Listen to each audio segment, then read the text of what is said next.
Good afternoon, ladies and gentlemen, and Happy New Year to you all if I haven't already seen you. I hope you all had a good Christmas. Nice and quiet one for me. Welcome to today's meeting of the Prosperous Staffordshire and Overview Committee. We'll get straight on into the agenda. Item 1, apologies. Jonathan. Received apologies, Chairman, from Graham Hutton and Peter Kruskomjic. Thank you. Everyone else is here, aren't they? Yep.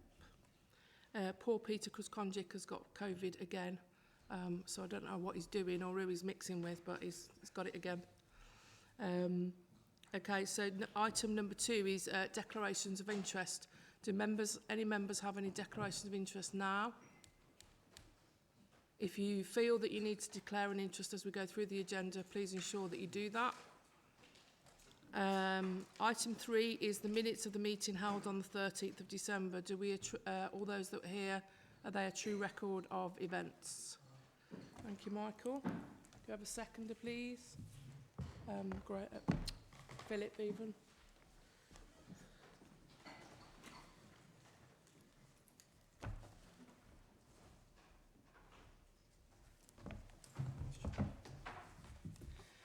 And we'll move straight on to item 4, which is the update on the preparation of the Staffordshire Local Transport Plan.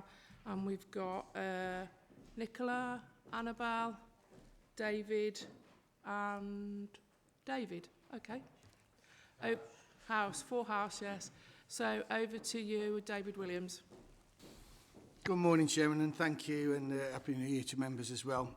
So I'm really pleased to bring an update on the preparation of the Staffordshire Local Transport Plan. We're recommending to the committee that you note the recent announcements from the Department of Transport, that you review and comment on the outputs and outcomes delivered during the third Local Transport Plan period, that you review and comment on the evidence base that's being collated to inform the new Local Transport Plan, and review and comment on the progress being made in preparing the Local Transport Plan. We will be writing to the Local Transport Plan during 2024, and it will be published by the end of the year. The Local Transport Plan timeline is provided in Figure 1 of the report. This will provide the basis for Staffordshire's 5-year programme of schemes, and it will also provide a long-term strategy that contains hooks for influencing future funding and enabling councils to introduce new and innovative transport solutions. The aim is going to be to maximise future levels of funding for the right transport schemes for Staffordshire. The recent Network North announcement indicates that every penny of the northern leg of HS2 will be reinvested in the Midlands and the North, and this will be additional money to the local transport, road and rail budgets allocated in the last spending review. However, it is not the case where it is just going to be, I can guarantee, that it's not starting off, as this stops to work, it's not going to be that they give us the money and it gets shared out over the 11 years as straight away. We were getting 3.1 next year, not 11.9. So the aim will be to maximise future levels of funding for the right transport schemes, as I've said, and the government is going to emphasise that funding is going to be need to use for better driving connectivity within our towns, suburbs and cities, drive better connectivity between our towns and cities, and improve everyday local journeys for people. Staffordshire's Local Transport Plan will recognise that the car is and will remain an important mode of transport in line with the Governor's recently published Plan for Drivers. However, climate change targets cannot be achieved by electric vehicles alone. Substantial energy demand reductions are needed, which is why the Local Transport Plan will also need to focus on solutions that reduce motorised transport travel. If I draw your attention to Figure 2 in the report, it summarises the breadth and scale of the schemes and initiatives that are expected to be covered by the LTP. Complementary scheme-based strategies are also being produced by officers throughout the ENS that will feed into the Local Transport Plan, and this includes all of the documents that are listed in the diagram provided in paragraph 4.2 of the report. In the Local Transport Plan, we will need to define deliverable measures that help to reduce the need for travel, provide options to encourage a switch to sustainable modes of travel, and improve vehicle efficiency and the quality of highway network for all road users. We will start to identify and agree the list of schemes to be included in the local transport plan over the next 6 months, and all schemes will need to be assessed against the local transport plan vision. This will happen through an officer optioneering day in March 2024, engagement with councillors and MPs to ensure that they can input and shape the local transport plan, ongoing engagement with residents through the Let's Talk Transport online portal, and ongoing stakeholder engagement through the external local transport plan surrounding group. Scheme ideas will be assessed against up-to-date existing data, including traffic flows, bus use and reliability, rail journeys, results of the 2023 Household Travel Survey, and an analysis of all types of settlements throughout Staffordshire to determine what may work well for one area but not for another. We're also working with Midlands Connect at the regional level to help determine the carbon impact of decisions that we make, tap into best practice and learn about emerging technologies and innovative solutions. We're also looking back to understand and learn from what has happened since our last local transport plan was published in 2011. And the last local transport plan had 9 objectives. Some were met and some were not. Key highlights include vehicle miles travelled in Staffordshire has increased since 2011. Bus patronage has declined significantly, especially after the COVID issues. Investment in new highways and junctions has opened up significant development sites, and investment has been made in our town centres to improve public realm and improve access. I think that's it, isn't it? I know it's a long-winded report, but there's a lot in there and there's a lot of work being going on by the officers, who I have to say thank you very much to, because it is a large piece of work, but we will be making sure that this gets published by this year. Happy to have any comments or questions by members. Thanks. Thank you, David. It is a long-winded report, but a very much needed one. And for me, it's another well-written report, which was easy to navigate. I do want to start because I've got a number of questions and nobody else has indicated yet, so I'll go first. Charlotte, I'll come to you in a minute. You mentioned about the platform for consultation. Whilst I agreed that the portal is okay, how else are we going to target residents? Because not every resident is going to go onto our portal and go, oh, look, there's the local transport plan, I'll fill that in. So that's the first one. It'll come as no surprise to you for me to ask how this strategy is going to work with and alongside the EV strategy. And whilst I understand that EV isn't the be-all and end-all, it is a major player in moving forwards. So this strategy, for me, needs to be dovetailed with the EV strategy, and how are we going to do that? How are we looking to reduce environmental impacts? As I said, EV isn't the way forward, so what else are we doing? I think we can all agree that unless we have an improvement in bus timetables when the patrons want them, then this will go nowhere, because people want to be able to get out of their cars, but at the moment they're all thinking, well, I can't use the bus because it's not running at the time I want it to do, and it's not going to the place I want it to go. How are we working cross borders? What are we doing with how are we benchmarking ourselves against other local authorities? What about place-based solutions? Do we even know what they are? And I would like to see Staffordshire as an area of excellence to build on our economy and our transport. So there's a few things for you to be going on with. Thank you, Chairman. I will hand over to my officers who are basically working on all of that at the moment and scribbling down those questions, so they'll be able to answer all those. Just to, on the EV point, just to reassure everybody that we are working cross-border. In fact, we are now regional with our EV strategy, so we're working with several other areas around to make sure, and that will be part of it. And I'm very fortunate that the same people who are writing this plan are also the ones who've written the EV strategy. But as you say, we are looking at what it is. I will remind as well the committee that we don't run buses. We do subsidise, and even the subsidising of that, we've only got 60% of a return at the moment of people who are on concessionary rates who are coming back. So that's something that we are trying to work with. And remind everybody that when it came to the bus revenue grant, we didn't get anything, but we have been able to make an enhanced partnership which is signed and sealed, and we are working with bus companies. But I'm going to hand over to David and his team, and they'll be able to answer the other questions that you've got, Chairman.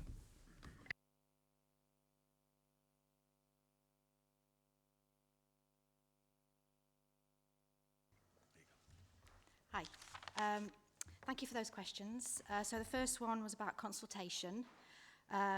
Yes, I acknowledge reaching our local communities sometimes is an issue. Obviously, we've got local councillors that can help us to reach communities and our key stakeholders. We've got a vast array of different stakeholders that we're trying to reach, from younger generations to older generations.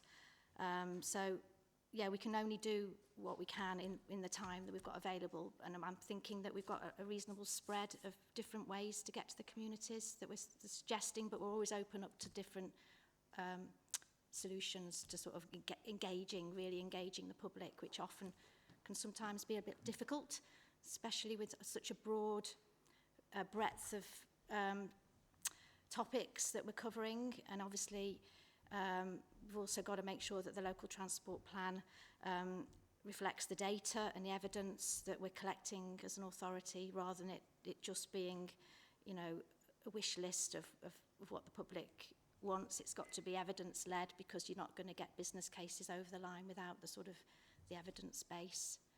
So is that okay on that first question? Yeah.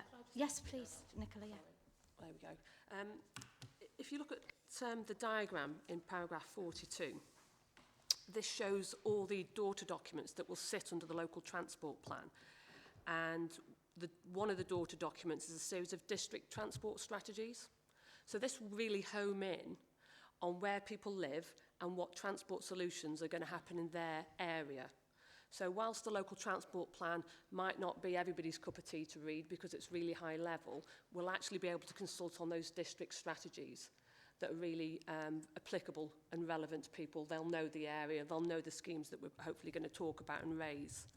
And then just the other thing, just going on to the question about electric vehicles, the electric vehicle charging strategy is a door-to document under the local transport plan.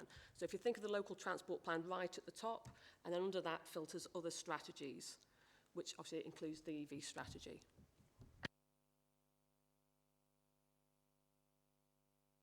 So your third question was about the environmental impact. I think the whole vision for the LTP is related to the environment and carbon reduction, and I think that's going to be at the forefront in terms of protecting the environment, in terms of the sort of the schemes that we decide to deliver.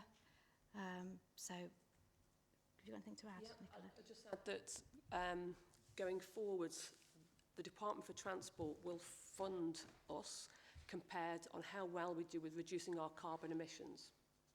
So if we can't, we have to calculate our carbon emissions in terms of what comes out of the tailpipe, and if that doesn't reduce, then we will get less money as compared to if we did actually drastically reduce it.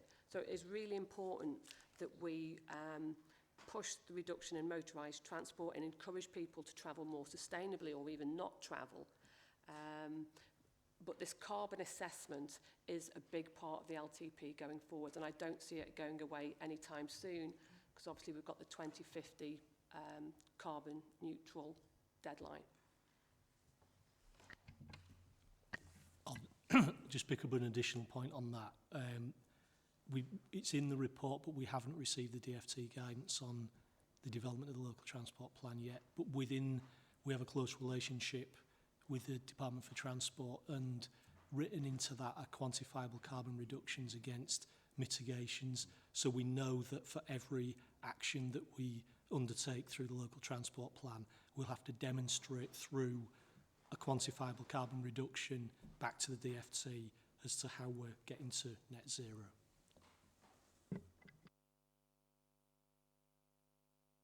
Okay, so your next point was about buses. Obviously, I think to get that reduction in motorised journeys by car. Obviously, the bus is going to be a major solution. At the moment, obviously, our bus industry is, you know, in decline, but really, going forward, we've got to decide as an authority, really, where is the bus in this strategy? And it probably has got to play an important part for those people that can't afford, you know, electric vehicles. So I'm seeing the bus being an important part of the LTP. And I think government seem to be sort of suggesting that, because there's a lot of money coming forward through the BSIP, the Bus Service Improvement Plan, for new services. So, you know, that's a debate that we're going to have when we're developing our programme of schemes, and obviously councillors will be involved in that discussion. I just wanted to reiterate the point that Councillor Williams made about the enhanced partnership, insofar as a council we don't run a bus network, but in the last, I think I chaired the first enhanced partnership meeting in my first week at the council in September. So since September, we're really forging a strong relationship, or strengthening the relationship we've got with the bus operators. And as the funding starts to run through, we'll start to be able to work with the operators on how we prioritise. And I think there's a key element as well that we've discussed in the team around access, not just timetables, but actually access to things like bus stops and accessibility of the buses or the modes of public transport when we've programmed and put those in place. So again, I just wanted the committee to be assured that as well as looking at strengthening relationships with the bus industry, we're also looking at accessibility in terms of rural bus stops, footpaths, or ways you can get wheelchairs to bus stops and things like that, and then actually having the capability within the assets themselves, the buses themselves. And if I just expand on that just slightly, is the fact that obviously with the buses as they are, when it comes to funding wise, the costs of the different types of buses are extreme. So a hydrogen bus, for example, is about £1 million, whereas an electric bus is around £200,000 compared to the others. So it is a large cost, but the infrastructure also is part of that, and being able to get the electricity to the depots where they're going to have to charge these buses. So that's something that we are looking at. But we're also looking at types of vehicle. So do they need to be in rural areas, and the numbers? Do we look at how can we look at sizes of vehicles? Do we look at smaller vehicles? And do we actually look at maybe looking at taxis and making sure that we do some sort of thing with taxis? So as part of the whole strategy, we're looking at what will fit for Staffordshire. It's not just this is the right, this works and that's it. It's got to be what's the best for Staffordshire and how will that work. And there are pluses and negatives again. Cost implications are different, but also safety implications for older people. So when you're looking at taxis, they can pick up and drop off at the house, whereas they don't have to walk up to a bus stop on their own, and they don't have to stand out in the middle of whatever weather is at their own waiting for the buses. So there are swings and roundabouts with everything, but that's the point of the strategy. We're looking at everything, making it bespoke for Staffordshire and making sure we get the right things in place, and then we'll be working with all of the different types of transport systems out there to make sure that we do get the right ones for Staffordshire.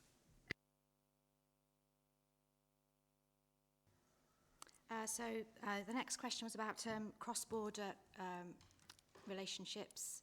I would suggest that the County Council is quite strong on partnership with our other authorities in the region. We play a large part in Midlands Connect.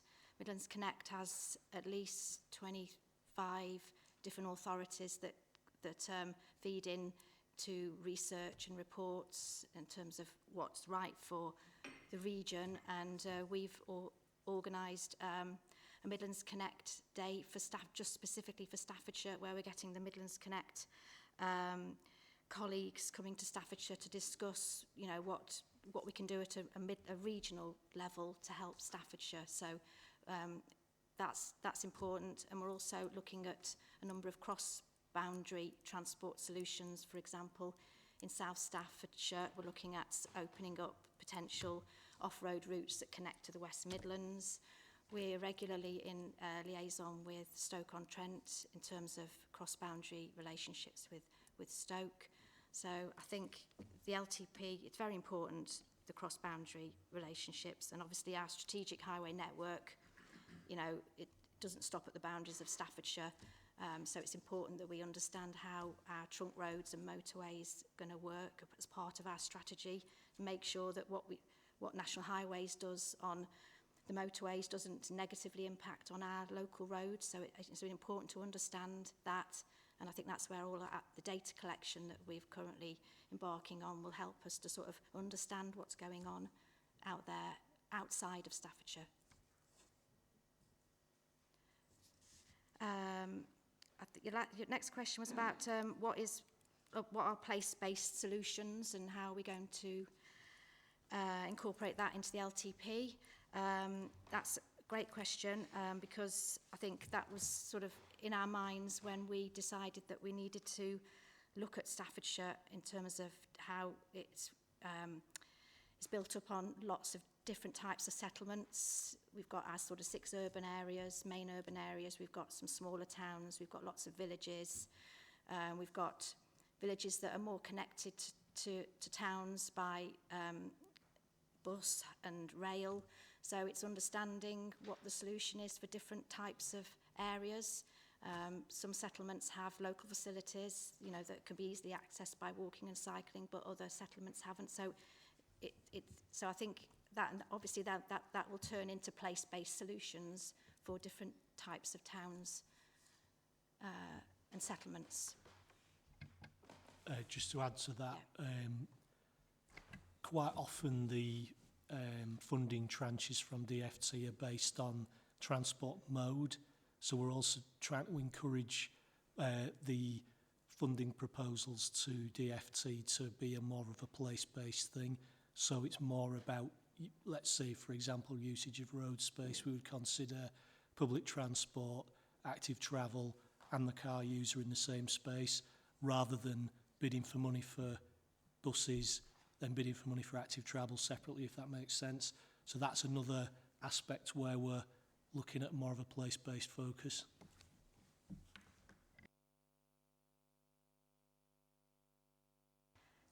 And I think I've got a final question, but I've scribbled it down and I can't read my writing. It was in terms of, sorry, Chair, were you going to? It was area of centre of excellence type stuff.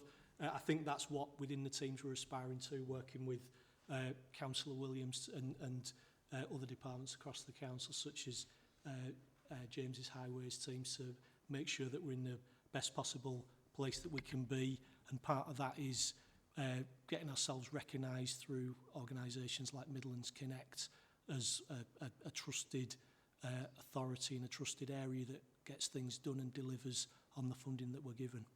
And that's how we will get round to being a centre of excellence and be able to share learning with other places. Thank you very much. I'm glad I went first now. Charlotte?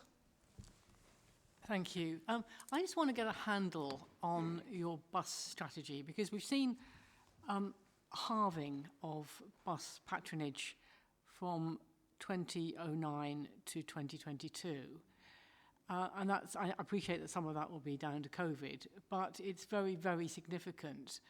And what I'm not getting from this plan is what your plan is to improve that take-up, because it's got now to such a low level that it needs something very dramatic to push it up again. Now, you say that you are working cross borders, but you know, if you were, as I do, I sit in North Staffordshire, the movement tends to be more east-west than north-south. And so what are the partnerships with, for instance, Stoke-on-Trent, to ensure that we get a focus on bus services going east-west? Are they just generally via Midland Connect, or is there actually a working group on buses? Because when I used to sit in DFT, many of the ministers got very excited about trains, but actually what really matters within Staffordshire is buses. And accessible buses. I mean, we still have the ridiculous situation where parents will have to drive their kids to school behind the school bus because they can't get a vacant seat on that school bus because the bus is not accessible. So, you know, it seems to me that we're missing a trick here. We really do want to have an environmentally positive transport strategy, then buses do have to be very much in the centre of that. So perhaps you could fill in some of the details for me on buses. I appreciate that as a county we do not deliver bus services, but many other local authorities are actively engaged in timetable planning, obviously working with operators. Because, for instance, at the moment, you know, you wouldn't be able to get a bus to Stoke-on-Trent in the evening at past 7:30, and you certainly couldn't get back after 7:30. And that puts a lot of people, younger and older people, at risk because they may be using other services which are not safe. All good points, actually, Charlotte. And you're right, the patronage hasn't returned, but mostly in the concessionary ones that haven't returned, which is a real shame, really, because obviously it doesn't cost them money, and it's the money that the actual bus companies could get from what we get from DFT. When it comes to working with the bus companies, we're doing exactly that on timetables, on routes, but it does really come down to the fact, does the bus company feel that this is a viable route? And unfortunately, it has been the case where we've put several on in the past and looked at the numbers, and the numbers are so small that actually it's not viable for that type of vehicle. So it is something that we're trying to look at, which is why I suggested that we're looking at, are there possibilities of working with taxis in the future or with different sizes of vehicles to be able to do that. And when it does come to bus timetables, we have worked with them, and we have actually worked with the bus companies directly to look at that, and things have changed. However, again, you're quite right, it is up to them, and if the route isn't viable, if people aren't using it, it is one of those ones where we do use it or lose it, as they say. But from an authority point of view, if you remember, we asked for 100. We thought we were being quite ambitious, asking for £113 million from DFT when it came for the original BSIP, and we actually got zero. And we were told we weren't ambitious enough. And as part of that, we had planned to upgrade bus stops so that it was more feasible, that the timetables were there, that they were more up to date with digital connectivity. There was issues for safety and lighting. It was looking at how people access the buses to remove as many of the barriers as we can.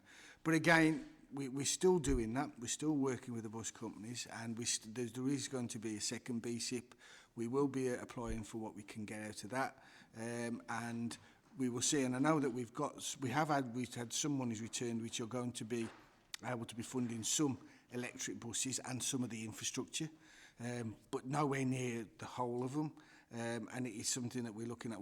What's the best use for them? Where will they be able to use? Obviously, town centres are the ones where they're more viable because of the fumes around and the buildings. So if I can just assure you that there's a lot of that work going on. It is just a shame that unfortunately our concessionary fares have not returned, and they are. But there's only one area that actually has changed, in the fact that Cannock is the only one that's actually got better patronage there than it did prior to COVID. So there are some areas that are taking it up, but as you say, it is unfortunate that others aren't. I'm just going to mention one particular service called Moorlands Connect, which is, of course, a fantastic service, but, you know, very few people know about it, and therefore it's not used. And it's, you know, it's not just important for local residents, it could be really important for tourism. And, you know, it's just one of those little known things, and it's because people don't trust the bus service because they need to know that they can get back. And if they can't get back, then they won't go. And, you know, those are the sort of issues. And it just seems to me that we should be doing much more to promote buses as being a sustainable type of transport, and to ensure and to reassure people that it's a safe mode of transport as well. It certainly is. It's certainly much safer, you know, than perhaps, you know, getting an Uber or some such thing, because obviously you've got professional drivers and you've got other people on the bus. So I think that we really need to look at the strategy, but also work much more closely with our neighbours, not just with Midlands Connect, but with other councils that have a similar objective to improve connectivity between the towns within and just outside Staffordshire. David? Thank you, Chairman. I'm sorry if I go on, but I've got 5 items to raise, so I apologise.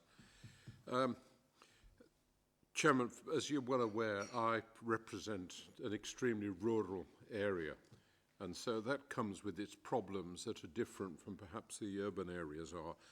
I look particularly at the problems of cycleways, which I thoroughly support, but I don't look at the lanes in my division, which are heavily used by cyclists, but are not wide enough to have any special provision. And so we end up travelling behind a group of cyclists where there's no opportunity to pass, and that's something that we will need to address as time goes by, but I don't see a solution for how we can deal with that. I'm disappointed to a degree that there isn't more about rat running.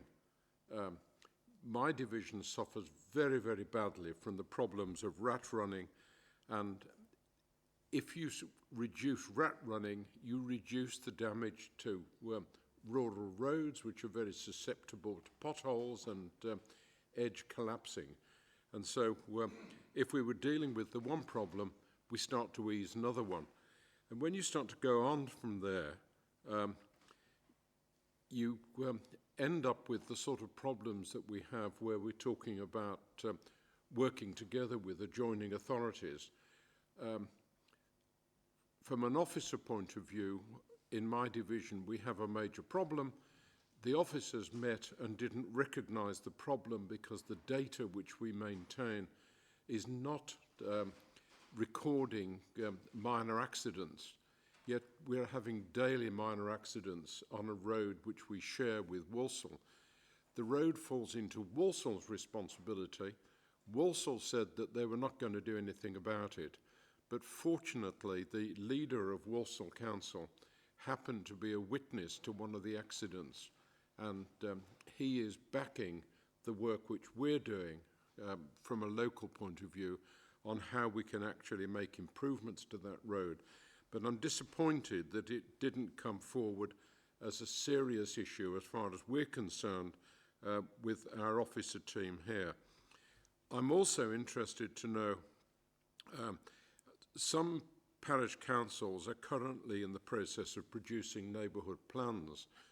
I'm the chairman of my local neighbourhood plan working group, and I'm content that what we will do will conform with what's possible, particularly on highways, with Staffordshire's highway policy. But I was at a parish council meeting this week where the neighbourhood plan would appear to be incorporating all sorts of proposals for what's going to happen as far as the highway is concerned. And from my point of view, if there's been no consultation between the parish council and the county council, and I certainly don't sit on either of these groups, then they're putting things into their neighbourhood plan which are not financially deliverable. And I think perhaps we need to be aware of that. I'm also disappointed that in paragraph 13, there is no reference whatsoever to Lichfield South development. This is a £20 million high-tech development which is coming forward to planning this month. It has high-tech manufacturing units proposed, which are unique to the county. It has a new head office building, which is the only building of its type which is probably going on in the country, let alone Staffordshire. It also has charging points for electric vehicles, and I'm horrified to see that the National Grid are proposing to charge over £2 million to complete the connection to a charging centre.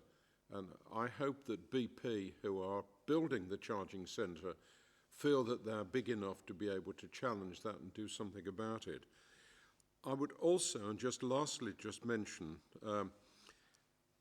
an officer, as part of some discussions with me, was looking at a bus stop problem that we have as far as Lichfield South is concerned, where the bus stop drops off into a muddy puddle in an entrance to a field.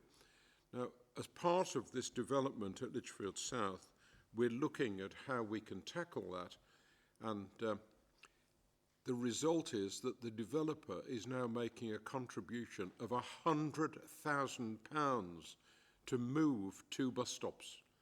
That seems to me to be absolutely extortionate, but had the developer not agreed to the £200,000, they would have blocked the planning application and a £20 million development would not have gone ahead. I find that very disappointing.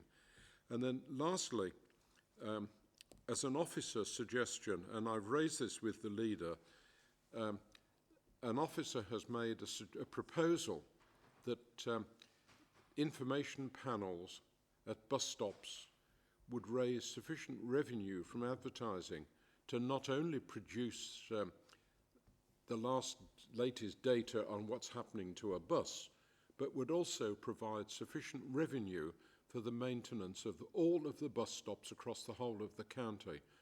And I don't understand why that went to our previous chief executive and he was prepared to support it, and it somehow disappeared into the ether.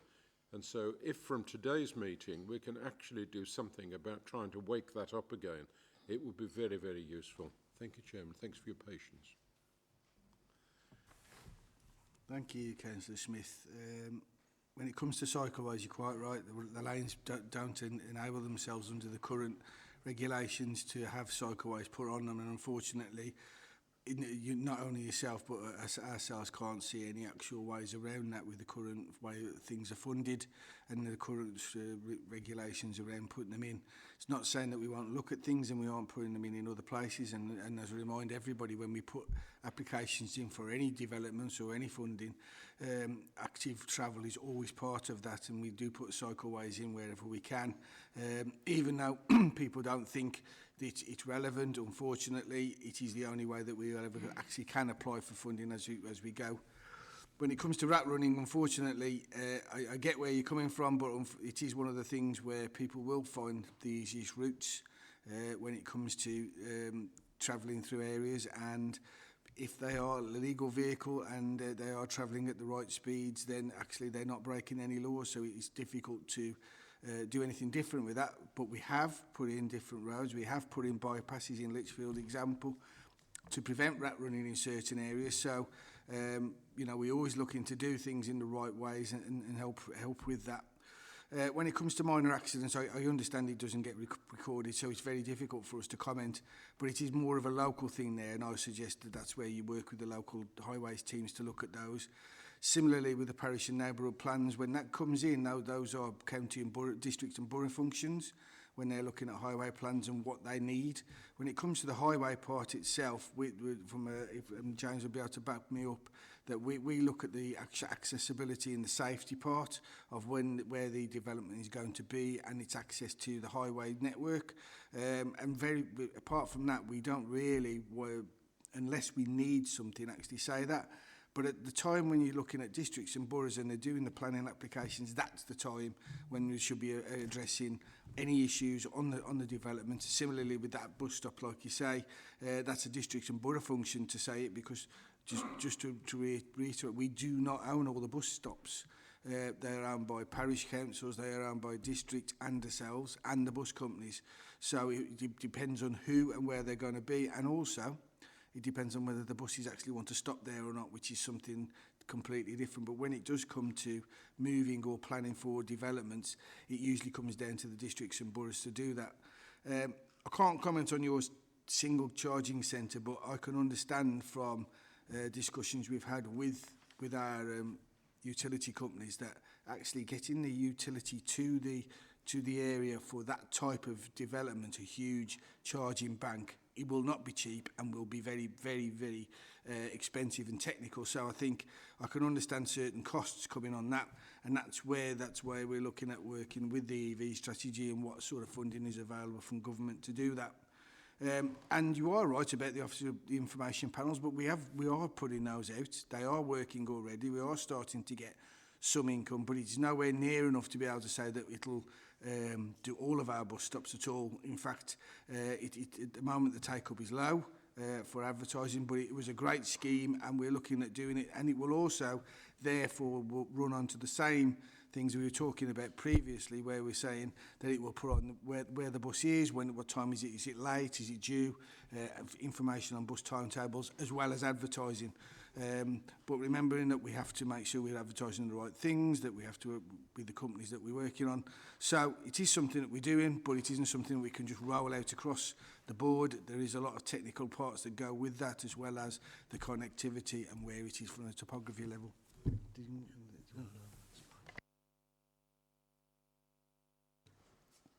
Could I just come back and have an assurance that where we are naming business development sites, that in future Lichfield South, which is a major development, is included within the data that we put out? It's not in item 13 and it should be there. And so can I have an assurance that it will be in future? Thank you, Chairman. Chairman, just to reiterate, item 13 is the ones that have been done, not that are going to be done. So just to reiterate, that's why it's not in 13. Those are the ones that we have completed.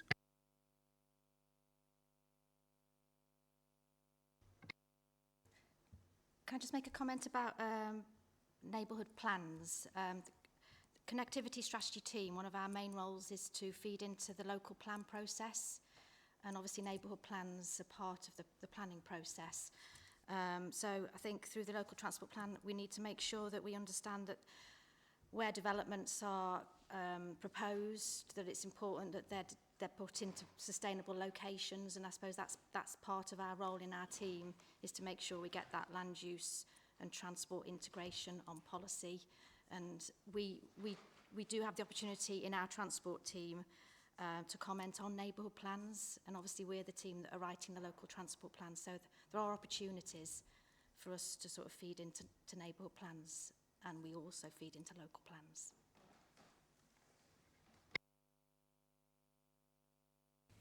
Thank you, Annabelle. Sam? You've forgotten what you wanted to ask now, haven't you? I have forgot, sorry. One was just to go back to Tina's point. I forgot her name as well, sorry. Sorry, Tina. Was, you know, you say about the communication and how you're going to feed it into the communities, and have you thought about asking parish councils, because they do send a lot of newsletters out to residents, so it may be worth taking that on board, that they could perhaps help you with that?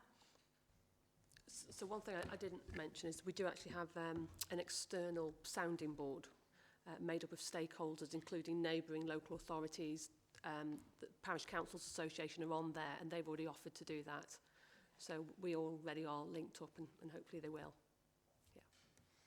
Thank you. And the other thing was, just to go back to the buses again, I find our bus route very, very negative, our bus company very negative, and to try and talk to them about bus routes and about concerns that the residents have about not being picked up or missed, and the children going to school, I find them very negative. So if there's any opportunity that I can come into any meetings where you do meet the actual bus company, look at David's face, it would be appreciated, because I feel that our residents in my area are very shortchanged over their bus routes.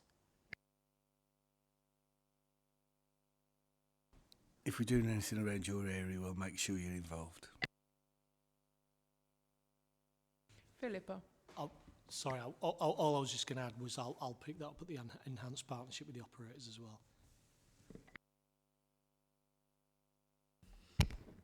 I've not forgot what I wanted to ask, so you're all right.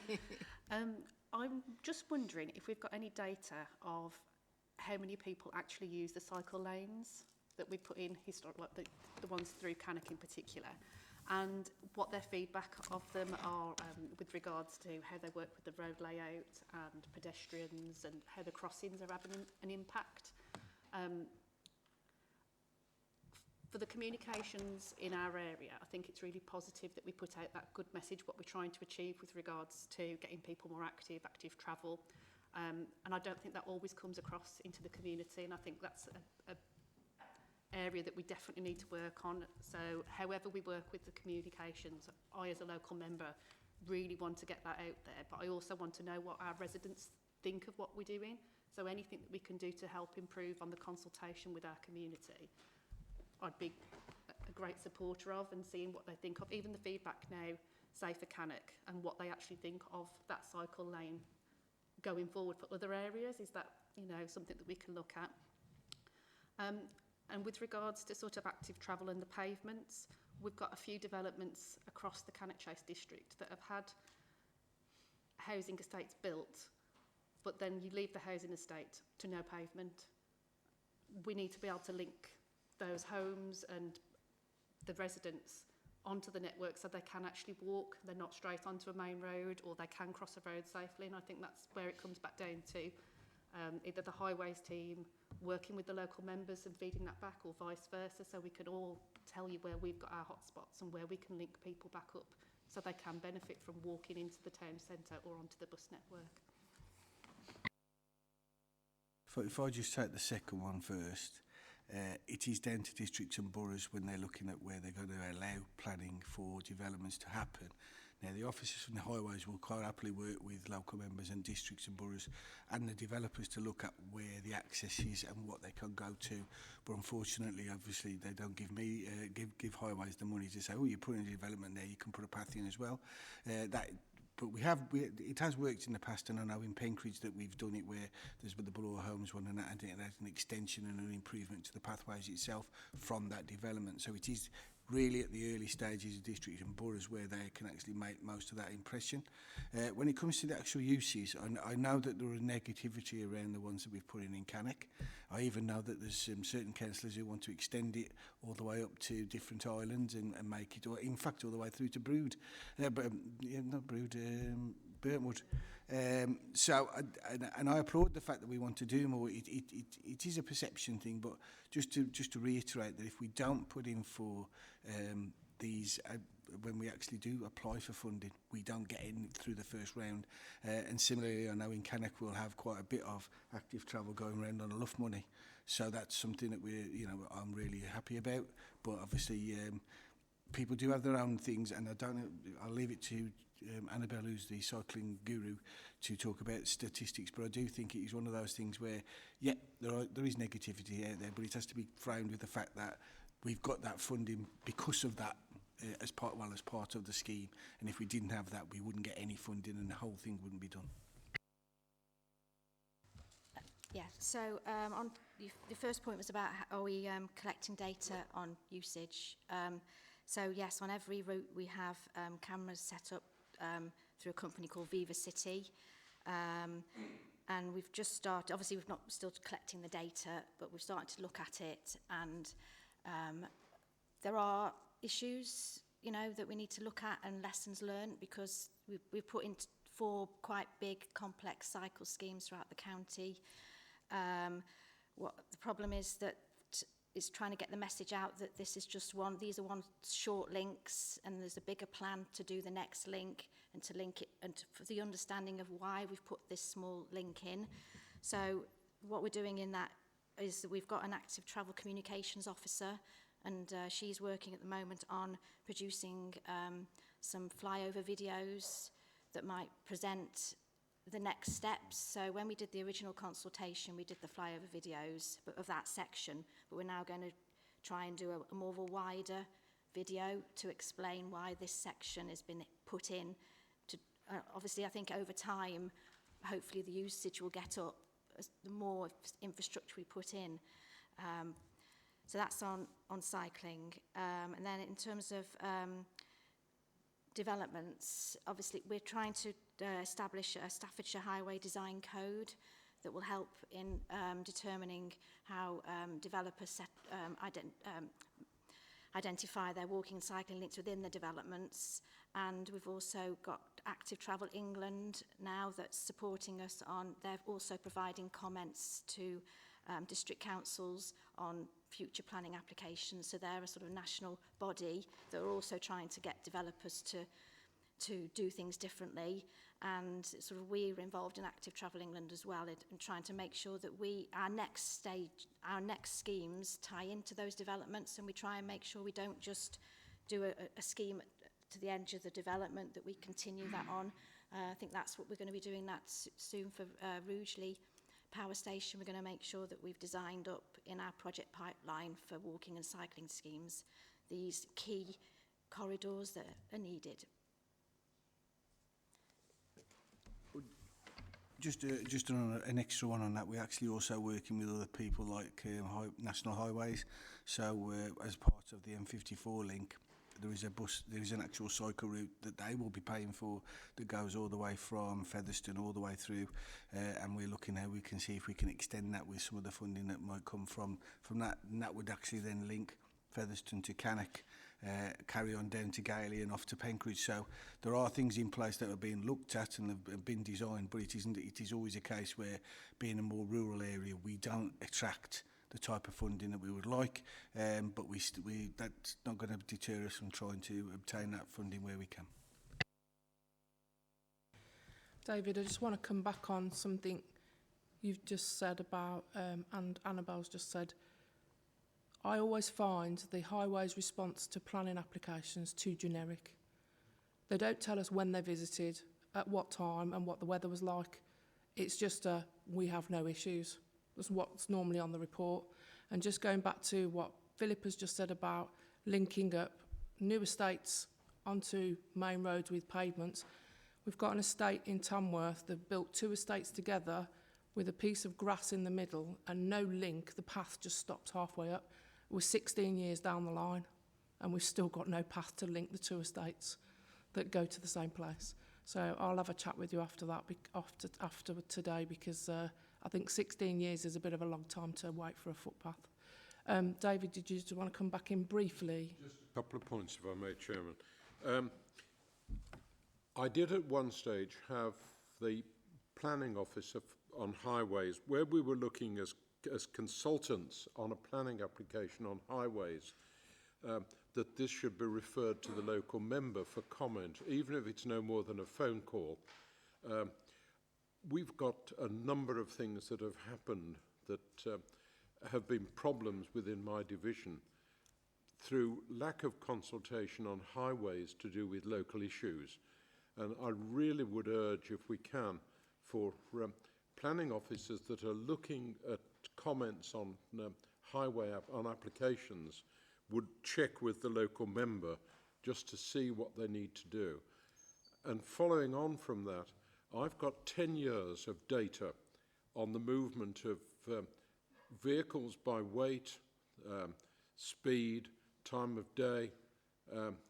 All of that information I have got, which is supplied to Lichfield District Council and is a consideration as far as planning applications are concerned. But I just wonder how far that goes into the highway departments when they're looking at issues within the local area. Chairman. Thank you, Dale. I know that district members and borough members are always contacted when there's developments in their area, but fortunately I do have somebody who might be able to tell us more about the part with developmental and highways. James? Sorry, wrong one. Yeah, thank you. I'm trying to think where to start with this. I think the first bit is in terms of the local engagement with the member. Absolutely, every opportunity we can try to do that. Very, very happy to try and do that. The procedure at the moment is more about the experienced officers trying to use their antenna to know when is the right time to engage with the local member. Likewise, if the local members are aware of certain developments that are going through the planning process that are on the local authorities, district councils, borough councils, planning portals, if you flag up that there's one that's particularly sensitive that you'd like to know about, please do contact your local highway officer as well, so that we can make sure that we engage around that. The challenge is we only have 21 days to respond, and that's quite a difficult thing to be able to do. We have about 4,500 applications every year to deal with, and 21 days response time. So that is a challenge, and it'd be very, very difficult to engage with the local member on every single one. And it's everything from small, minor access points to major strategic development. So again, it's a bit of an officer antenna, but also if the local members are aware of things through the planning portals, that there's particular ones they're interested in, then please do shout up, and they'll endeavour to engage on that. Of course, though, the mitigations around development is about mitigating the impact of the development. It's not about asking the developer to solve existing problems. We have to operate within the limitations of the National Planning Policy Framework to do that. So I just say that in terms of a kind of expectation management. We can't lean on private developers to solve existing problems. And just a quick one, the National Planning Policy Framework has just changed. So there are going to be a lot of differences out there. So it's just something that members need to be aware of. Could I just... I don't find the fact that we have 4,000 applications very relevant. It's applications where there are difficult highway issues that we need to consider. In my division, we lost a planning appeal because we didn't submit the right information at the right time, and that was very, very frustrating. And I have a development of several hundred Councillor houses. Smith, I think we're diverting from today's agenda, which is the local transport plan. Well, so if you want to take those up with Councillor Williams I'm afterwards. simply making the point that the number of planning applications is not that relevant. We're talking about those with critical highways issues that need to be resolved. Thank you, Chairman. James, if you want to have that conversation with Councillor Smith afterwards. If there are, oh, sorry, Philip. Thank you, Chair. Team, I don't envy you with the amount of work that you're going to have to do over this. It's a massive amount of work to take on. When we look at road safety, I know that in Staffordshire we've had over 40 fatal accidents last year. And I notice in your report the Mitre Crossroads, well, I was a police officer that spent many unhappy hours there dealing with fatal accidents, and I know the amount of work that went in. We need to work very closely with the Safer Roads Partnership, because a lot of the time it isn't the engineering that's needed here. Mitre Crossroads, the amount of work that was done there cost thousands of pounds, and the loss of a life is unmeasurable. However, all the engineering that went into it, they still have accidents, and I just don't understand why, because there's so much warning there, so many signs up, you know, the junction's quite open and you can see, so it's not just about engineering. And I think that a lot of the, I mean, I know some of the facts of some of the accidents we've had last year in Staffordshire, and it's driver error, not engineering, that will put that right. So we need to make sure that we're working more closely with Staffordshire Roads Partnership, particularly the police, about looking at driver error. You know, I notice, I mean, I'm a fellow of the Institute of Advanced Motorists, and I notice in my riding that people are now braking very late coming up to junctions, so if something goes wrong, they can't plan. When we're coming up to junctions, they're not planning what they're doing, and there's too much going on in the cars and vehicles, they're not concentrating. So that's just one thing there. So, you know, I understand that. There's a lot of work to be done to keep our roads safe. In Uttoxeter, it's mainly a commuter town now, and so a lot of people work in the town. We've got all these big developments that on the edges of the town for people to come and live there. So it's we have to make sure that our roads are accessible to our residents to get them to where they're going safely. The main problem I've got is that the main network through Uttoxeter wasn't built for the amount of road that we have now. It wasn't built for the heavier lorries that we have coming through. It wasn't built for these heavy electric vehicles that we have. And so there's a lot of work going to have to be done in the future to make our road network future-proof. We've done an excellent job on the Waitrose Island, David. Thank you for that. But there's a lot more got to be done. And what annoys me is that we don't talk so much about hydrogen. So I know for a fact that a local company, JCB, are now introducing hydrogen engines that we can put into vehicles. I know for a fact that our farmers will have to have hydrogen engines in the tractors and the agricultural thing that they do. Okay, it might cost £1 million for a hydrogen bus, but I think it's going to be a lot easier to run in the future than electric vehicles, because we've proved that we haven't got the network to charge them all up. If something goes wrong overnight in a particular area, how are we going to get these vehicles charged up and out there? So I don't think we should put all our eggs in one basket, because I'm certain the future isn't just going to be electric. I think that hydrogen is going to be a big part of it, and I keep pushing it. I mean, I'm aware now that some bloke has developed an engine to fly planes using human excrement, so who knows what the future's going to bring. So we need to look at the road networks, need to get them future-proof.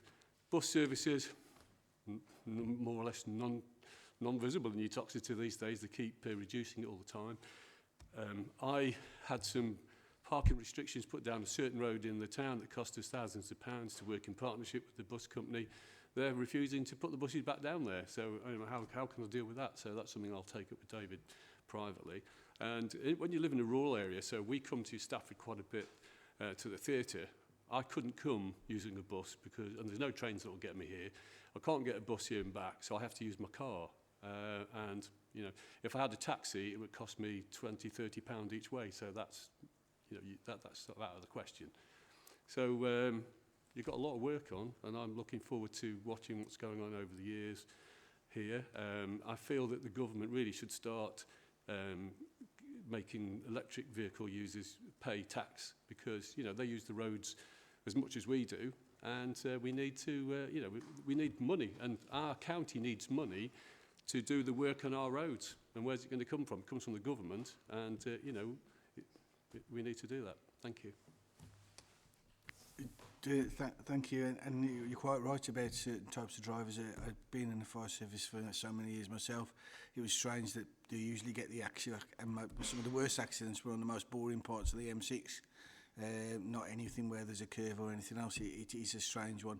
Drivers do drive very differently. The roads were never designed for the volume of traffic that we've got now, similarly with housing estates, and not forgetting the weight of the vehicles, especially those darned electric ones that are a lot heavier. But remembering that the HGVs that are now electric, they're 13 tonnes extra without any putting anything in the back. So those are going to damage the roads. You're quite right.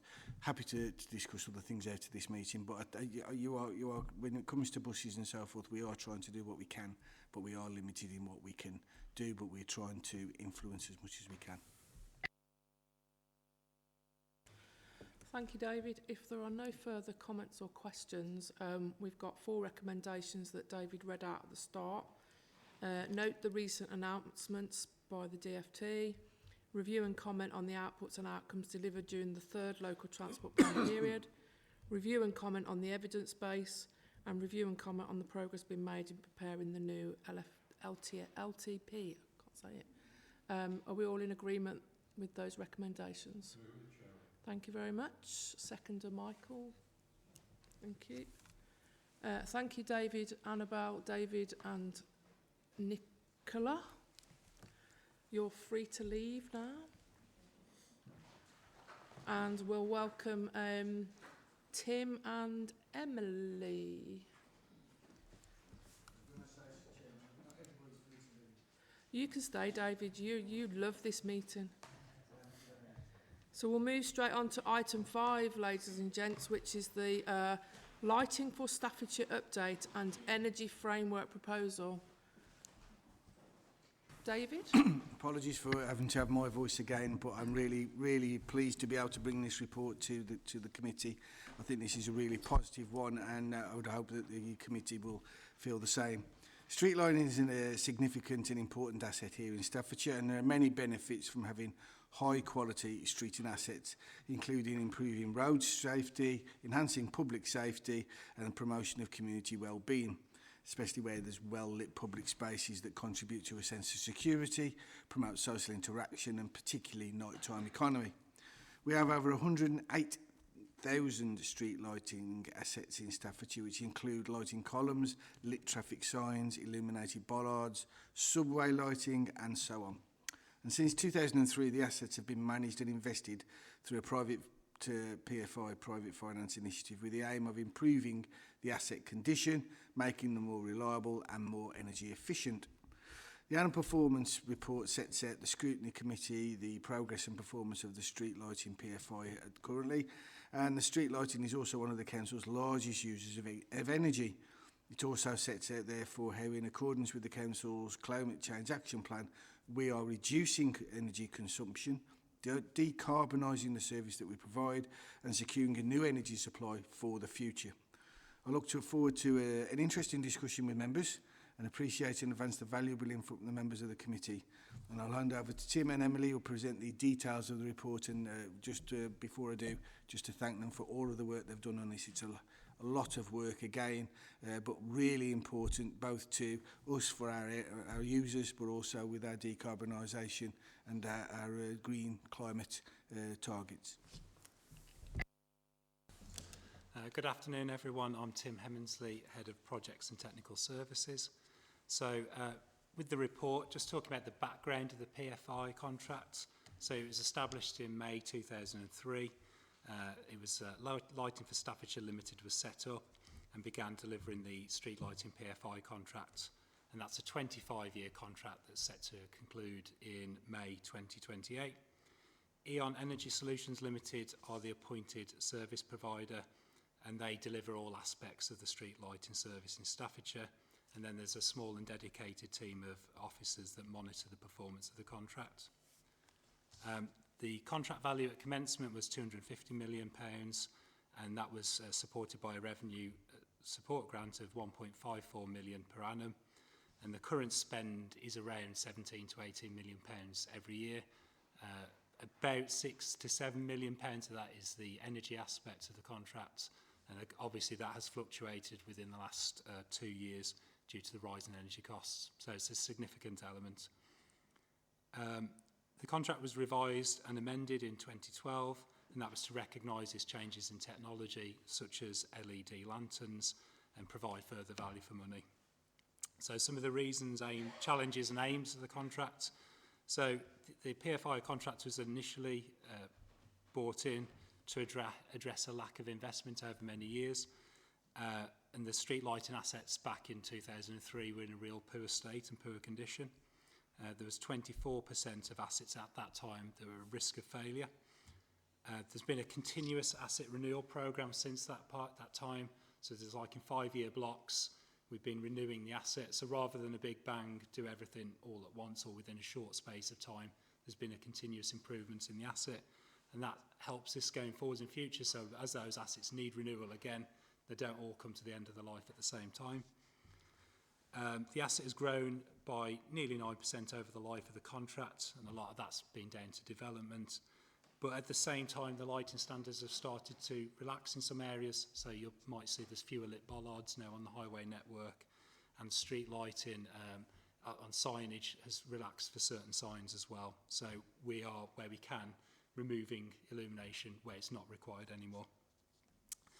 As we approach the latter stages of the contract, we started preparing and planning for the contract end and what future arrangements we might be moving to.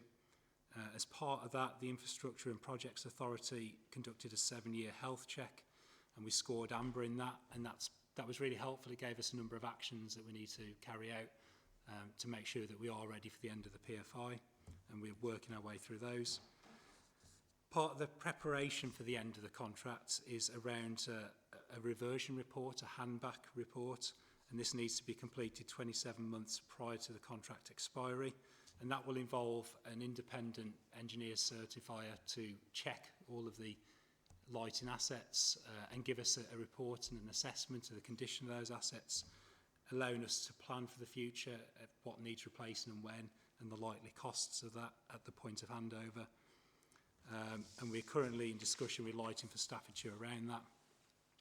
And we will be coming back to the committee in future with proposals and recommendations for the post-PFI arrangements at some point in the near future.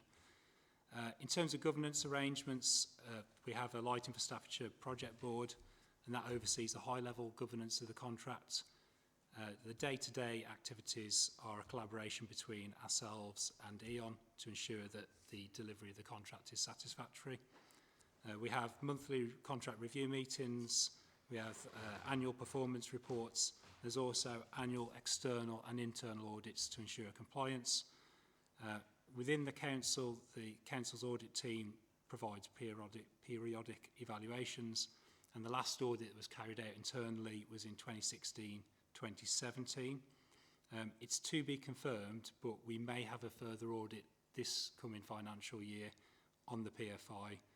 So again, that will be confirmed in due course. And at this point, I'll hand over to my colleague Emily, if you want to introduce yourself and just highlight the key points around the performance of the PFI and the energy framework.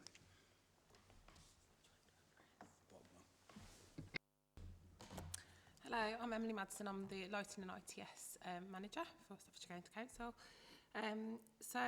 Progress and the performance summary. So the asset renewal programme that E.ON are carrying out at the moment, it's currently on target, which is great news. We had a slight decline last year, unfortunately. This was due to COVID impacts and sickness and staff attrition. But yeah, I was really pleased to see we kept on at them and they did manage to catch up in time. I didn't think they were going to, but they did in the end. So I was really pleased with the outcome of that. They worked really hard. General maintenance. So since the start of the contract, our faults have actually reduced by 50%, and this is just due to advanced technology and log our asset renewal works that we're doing. At any one time, we've got 99.8% lights lit. So that just shows, how robust that our assets are and how well that they're being maintained. And we've got a 98% customer satisfaction score currently. Additional achievements. So we have got, we did a contract modernisation in 2013. Now, this was off the back of the credit crunch in 2008, 2009. They wanted to have a look at high value contracts to ensure that there were value for money. This has actually saved us since 2013 to September 2023, £5.6 million.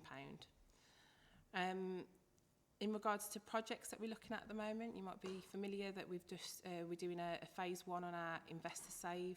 So that's upgrading street lighting to LED. So the first phase was 38,278 assets, and this is saving us, will forecast to save us £2 million per annum.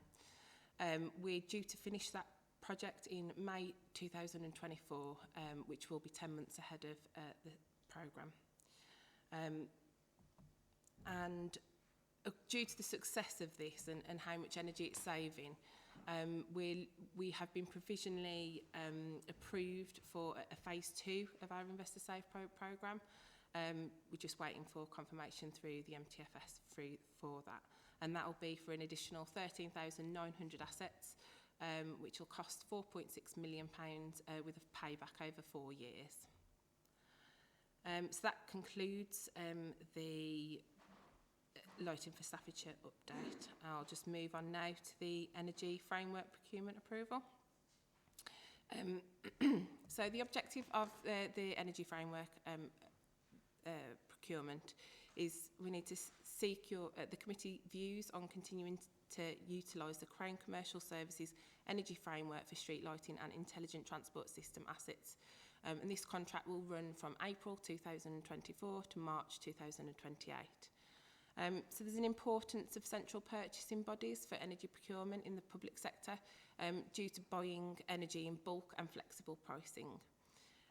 So as Tim mentioned earlier, we pay around £6.9 million on energy alone just for street lighting and ITS assets. So it's one of the largest energy consumptions for the council.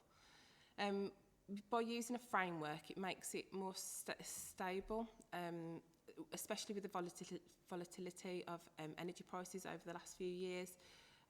It enables the pricing to be a lot less and more structured. I'm not an energy expert myself, so I've had a lot of talks with people who are, so the commercial team and also the Entrust Energy management team as well. So I speak to them quite regularly just to ensure that what we're doing is correct. Legal implications. So we follow, the framework does comply with public contract regulations 2015. And it ensures adherence to legal standards in the procurement process. Resource and value for money implications. So like I've just said about the volatility of the market, there was a lot that saw a 300 to 400% increase in energy. So by using a framework, it does help the pricing. So Crown Commercial services have shifted their purchasing strategy due to the issues with the energy over the past few years. So they are now using a risk profiling model, which enables the prices to be a lot more secure, and it ensures the supply to be bought. Climate change implications. So we have a commitment to buy 100% green energy. We get a REGO certificate through that. So REGO stands for Renewable Energy Guarantees of Origin. So that's what will be provided once we have the framework all set up in place. So the way this links to the strategic plan, so through the Investor Save and buying of the 100% green energy, this links to the climate change actions that's set out in the plan, so to reduce carbon emissions. The asset replacement and the ongoing maintenance activities that we have will improve highways, which will achieve value for money. And with the use of new LED technologies and sourcing the best framework also contributes to value for money as well. I'll just pass back to Tim. Okay, thank you. So the requests to the committee are to consider and scrutinise the update of the contract performance for the PFI, and secondly to support the approach for procuring, awarding and entering into a new energy framework contract. Thank you, Chair. Thank you both. And just to reassure the committee again, this is an investor save. It pays itself back and continues to do so. It also reduces the amount of carbon we're doing. I can't remember the figure off the top of my head, but it's a huge amount of tons of carbon that we'll actually be saving, as well as that. And the change over to LED street lighting has also now aided a lot of the light pollution that people complain about.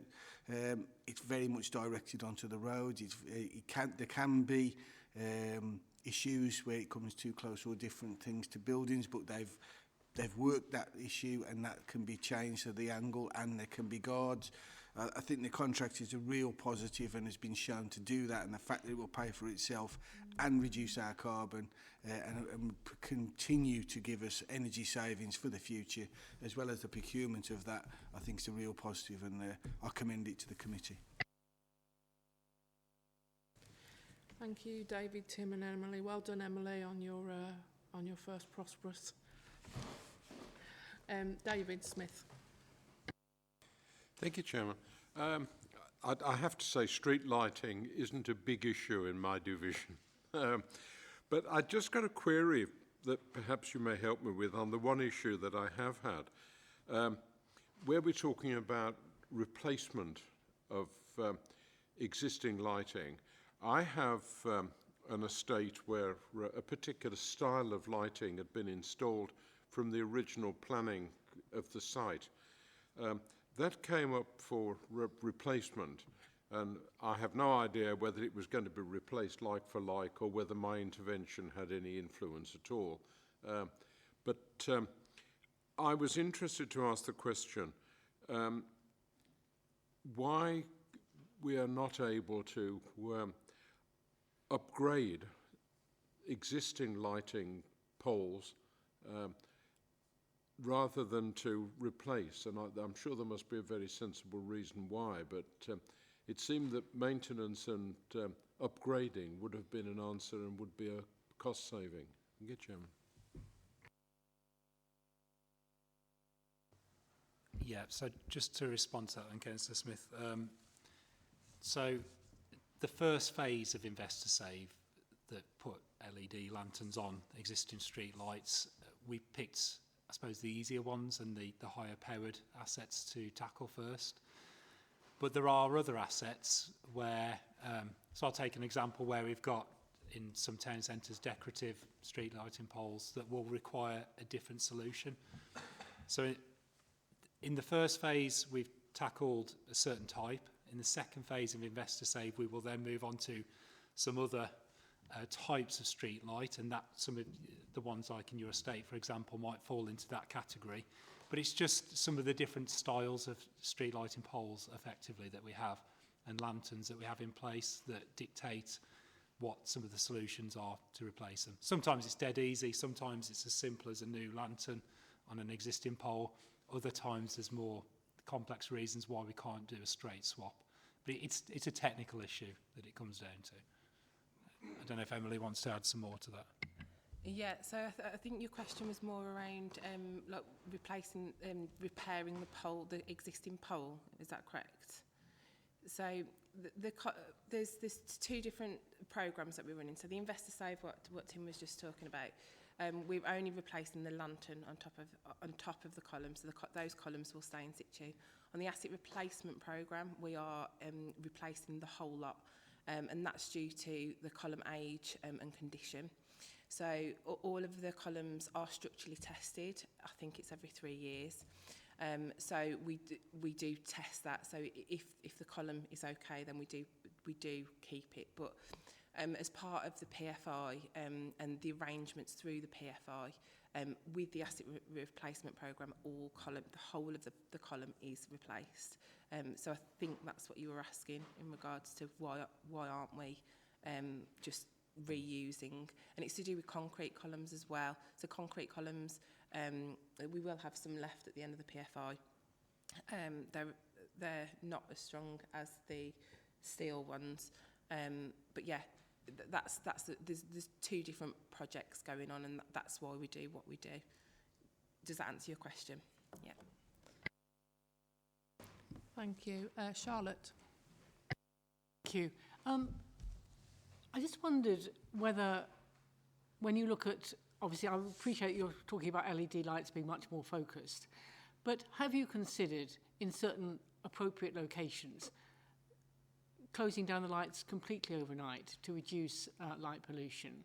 Certainly if you go abroad, you know, you're met with this amazing array of stars because you don't have the light pollution which we regularly have in our country. So that's the first question. And the second question is about the concerns that many estates have when their roads are not adopted. It means that they have to wait years for their lighting to be installed, upgraded, repaired. And, you know, what can be done when, you know, literally an estate can be waiting 10 years for roads to be adopted. And lighting is important to that estate, both in terms of safety and the feeling of security. So what is being done to try and overcome that problem on so many estates where lighting cannot be replaced because obviously the contractor or the developer is not responding to residents' needs?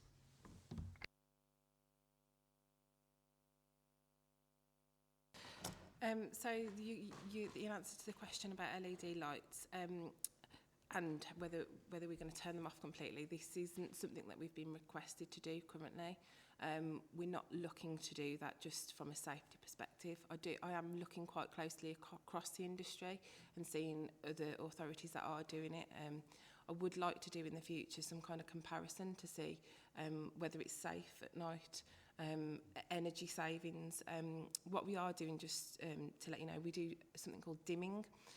So we dim the lights quite heavily, like right up until the standards. So, and I know that has saved us a lot of money over the past. So we aren't completely turning them off, but we are dimming them from certain times. So I think it's from like 8 till 12, it's like 75% dimmed, and then from 12 till 6, it's 50% dimmed.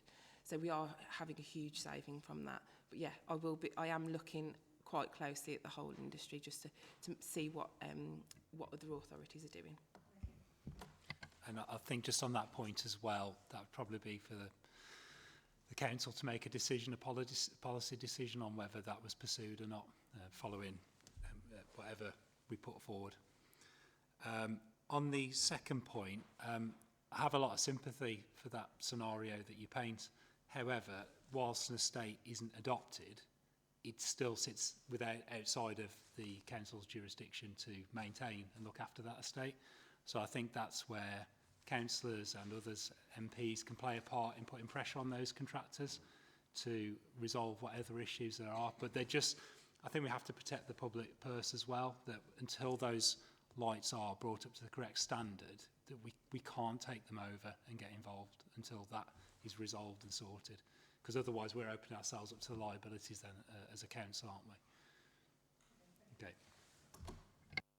Just on that, I know that Eon, our PFI contractor, are used as third party to go and fix those lights on behalf of the developer.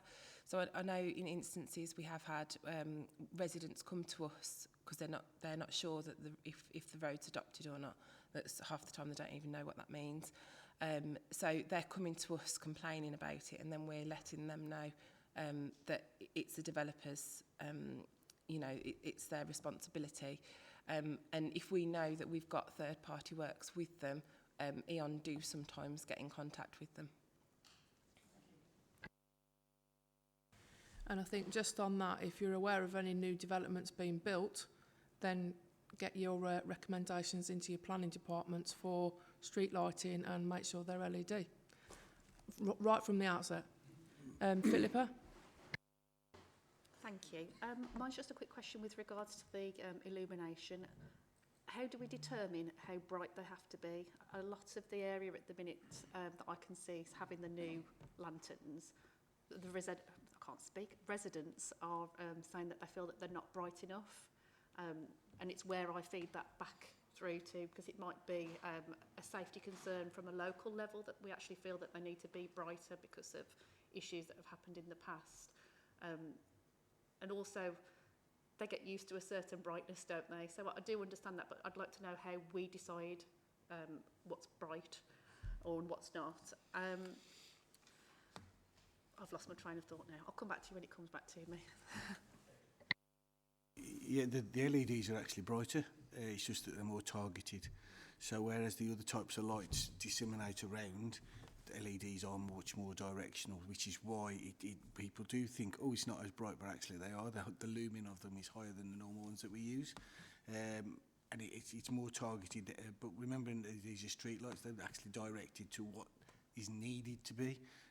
So it isn't just a general light up the area, which is also where the light pollution is reduced because it's targeted. I'll just comment on that.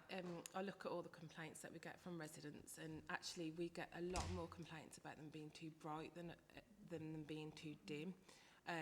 We've had a lot more recently come through about them being dim, so it'd be interesting to know those local areas, because there might be something wrong with the specific batches that we're putting out. I'm not sure. They're all of the areas that are upgraded, they are designed to the correct specifications. So yeah, and another point, with them being too dim, it might be because of the harsh dimming that we're doing on an evening, and that's just an energy cost saving. So it's what do you want? Do you want the saving, or do you want residents to feel safer? We have looked at the dimming, and we are quite comfortable with the amount that they're dimming, and we still think it's an adequate amount of lighting.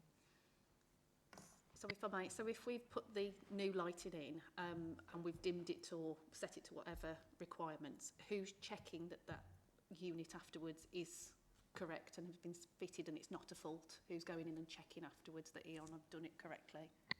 So there's an independent engineering certifier, and then one of our members of staff actually is going out at the moment.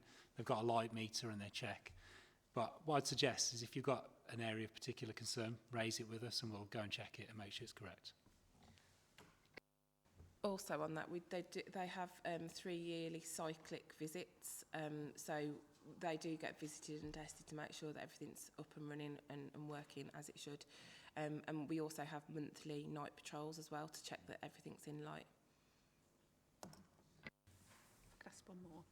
So if we get a street light that's out, do we have a service level agreement from Eon and the time that they have to get out to respond to it? Yes, but I don't know what it is. Sorry, I can get back to you on that though. Yeah, it might be 7 days, like Councillor Williams has just. I would just say on that point, sometimes the issue isn't with the street light, it's with the electricity supply. So. But if you do have one that's out, either the My Staff's app or the report, just don't know and then get it in there. Thank you. Obviously, 2028, the contract ends.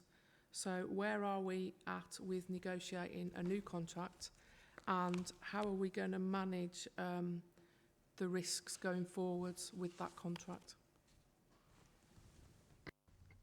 So we're just at the start of that journey at the moment. We're just in the process of setting up a working group. We'll need to review what contract models there are going forwards, what would be appropriate and suitable. And that's something we can bring back to the committee with some recommendations. But yeah, there's a lot of work. Although we're 4.5 years out, we need to be on with that now. So it's a significant asset, and there's a lot to prepare for the transition to a new contract. Just to add to that, I'm going to, I'm a part of a group with the DFT, which is a PFI expiry group. So I'm collaborating with other authorities, and they're giving us advice on what we can do to help us for the end of the expiry. And as Tim mentioned, as part of the report, we had a review from the IPA, who are a governing body from the DFT, and they check us every so often to make sure that we're on track to expiry and completion, and they're really useful as well. So that there's been various different things that we've had to ask for advice for recently, and both the DFT and the IPA have been really good in helping us, haven't they? And obviously, we're nearly there with the conversion, excuse me, to the LED conversion. When do you envisage that the whole of Staffordshire will be complete? So I think after phase 2, we'll have 19,000 assets left to complete. That's the tricky lot though. So it's subway lighting, it's the heritage lighting, bollards and sign lights. Yeah, I can talk you through each category if you want me to. So subway lighting, at the moment there's the existing lighting is being made obsolete. There are alternative lamp sources for those, so there's not a huge priority to get the subway lighting upgraded. And it's not a great cost saving for us to be able to replace them. So as far as an investor save goes, it's not really viable because you're not going to get that saving back. And that's the same with sign lights. So all of our sign lights, we have got alternative lamp source available for those. So again, it's not a huge priority for us. The one thing that we are doing with the sign lights currently is we're looking, because some can be de-illuminated, so we're looking at that as a bit of an exercise currently, and about 50, we envisage about 50% of those will be able to be de-illuminated. Heritage lanterns, again, a lot of those will be able to get alternative lamp source for. The heritage lamps are going to cause us an absolute headache because we'll have to work with quite a lot of people to ensure that what we're doing is correct. What's the word? In councils, the heritage lamps and no. Oh, I can't remember. Sorry, I can't remember what the name is. There's a specific team within that look after like the heritage stuff. Yeah, don't worry. Okay. So I think there will. I envisage that we'll have to spend some fund. We'll have to get some funding for those in the next few years. And then I can't remember what else there was. Bollards. Bollards. We aim to de-illuminate all of those to the wobbly ones. What are they called? The reflective ones. That's it. Again, there's not a very good cost saving in those. So again, it's weighing up. Yes, there's a risk of having that electrical asset on the highway, and it is costing us in energy, but then the energy it's not that much. So we're not going to, as like the huge numbers that I'm showing you on the Investor Save Phase 1 and 2, I'm not going to be able to give you those kind of figures on those. So it's all about, we need to prioritise that and see where we can get the funding from for all those different categories. Just as Emily said, I think the biggest part is the fact that the investor saves the main part and the crux of what we're going to do. There are obviously going to be options there for the smaller parts where we can look for funding, especially from the environmental funds that are out there, including the county councils, to say that actually it is the right thing to do because it is reducing carbon, it is reducing energy, but it is something where we are concentrating at the moment on the investor save because that is the main bulk, and anything else on that then obviously is going to be looked at for where we can get funding from. But it is something that we want to do right the way out. Again, I can only commend the fact that one, the work that's going on is really, really important, both for energy, the savings and the light pollution, but it is the right thing to do, and those savings should be able to be invested into other things. And the springy bollards are much easier to repair because you just put a new spring in them. They still cost a lot. I'm sure the springs cost a lot, but not as much as lighting does. I was just going to say, and you're probably all going to laugh, and David will know that you and I have recently been to Egypt, not together, before anyone says. And in Egypt, they have solar panels on all of their lighting, probably because they have so much more sun than we do.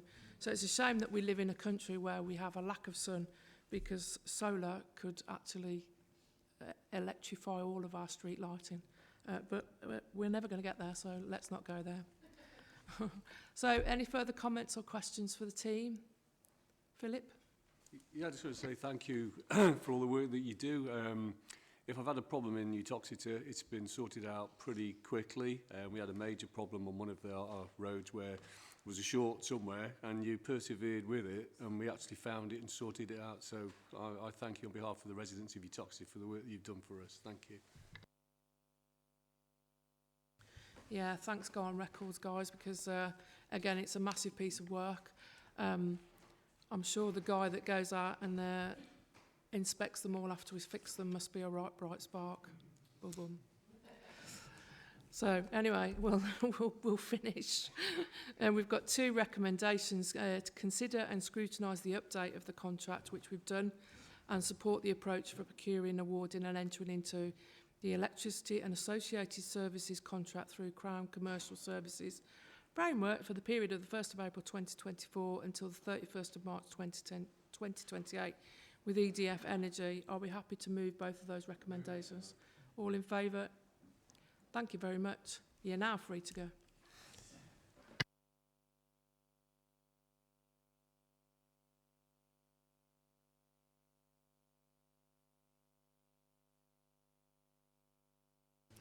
We'll move swiftly on to the work programme. Jonathan. Yeah, so the work programme, Chairman, you've had some help from Darryl in prioritising the long list of items that you've got identified for the March meeting, and you're just looking to the committee for approval to taking 3 items, HS2, cultural strategy, and the update on household waste recycling centres. Everybody happy with those 3 items for the next meeting in February? Thank you very much. March meeting, March, Chair. sorry, we're January now, aren't we? Yeah, February's different. Yeah, the next meeting is on the 2nd of February at 10 a.m. And I think that is us finished. We've got nothing in confidential, so there's no reason to exclude the public. So I thank you all for your attendance this afternoon, and I close the meeting at 3:38, I think. Thank you very much.